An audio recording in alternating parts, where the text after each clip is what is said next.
بسم اللہ الرحمن الرحیم۔ اللہ تعالیٰ کی صفات دو قسم کی ہیں، نمبر 1 محکمات، نمبر 2 متشابہات۔ محکمات وہ صفات ہیں جو بالکل واضح ہیں، مبھم نہیں ہیں اور آدمی آسانی کے ساتھ اس کو سمجھ سکتا ہے، جیسے حیات، علم۔ متشابہات وہ صفات ہیں جو غیر واضح ہیں، مبھم ہیں، انسان کی عقل کی رسائی وہاں تک نہیں ہو سکتی، جس طرح قرآن کریم میں اللہ تعالیٰ کے لیے ید، عین، وجہ، ساقن آیا ہے۔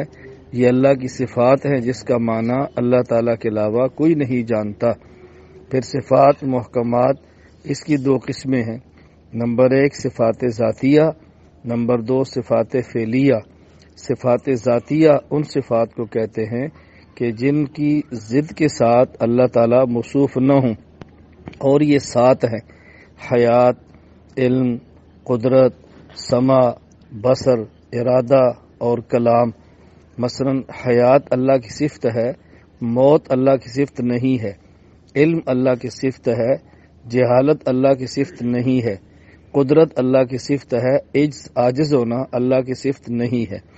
نمبر 2 صفات فعلیہ، یہ وہ صفات ہیں کہ اللہ تعالیٰ کی یہ صفت بھی ہوتی ہے، اللہ ان صفات کے ساتھ موصوف ہوتے ہیں، اور ان صفات کی جو ضد ہے اللہ اس کے ساتھ موصوف بھی ہوتے ہیں۔ مثلا احیاء، اس کا معنی ہے زندہ کرنا، اور اماتہ اس کا معنی ہوتا ہے مارنا، اللہ زندہ بھی کرتے ہیں، اللہ موت بھی دیتے ہیں۔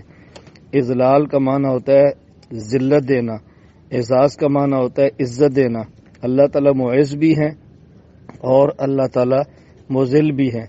تو اللہ تعالیٰ کی صفات محکمات کو ماننا چاہیے اور متشابہات کو بھی ماننا چاہیے۔ محکمات کا معنی سمجھ آتا ہے اور متشابہات کا معنی سمجھ نہیں آتا۔